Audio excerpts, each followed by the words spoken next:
Il y a une loi qui est assez connue, mais il semblerait que pratiquement très peu de gens le font quand il faut le faire. De quoi il s'agit? Si on mange des gâteaux dans une quantité de plus de 216 millilitres, on parle de volume.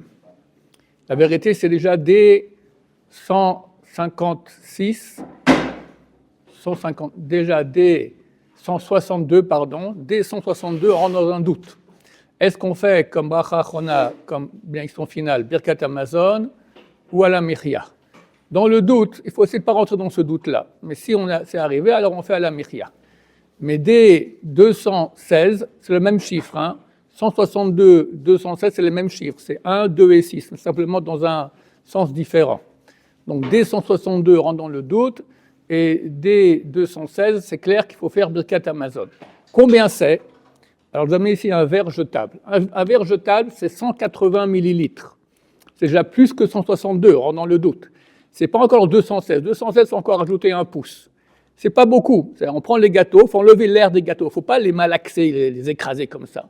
Tu prends un croissant, tu enlèves l'air qu'il y a dans le croissant. 2 croissants, c'est déjà plus. Un croissant et demi, déjà, tu rentres dans le doute. D'accord ? Moi, je vois des fois dans des smachot, surtout chez les femmes, il y a une belle table de gâteaux comme ça. Elles mangent à moitié, je sais pas, un repas entier de gâteaux et font à la michya. Non seulement elles n'ont pas fait birkat Hamazon, ce qui est grave, parce que c'est d'oraita. Deuxièmement, elles ont fait une bracha le batala. Il faut faire attention, il faut être courageux, faire netat yadayim, amotzi, manger les gâteaux, c'est pas énorme, c'est rien du tout un verre comme ça, et faire ensuite birkat Hamazon. Ça concerne que les mésonotes qui sont cuits au four.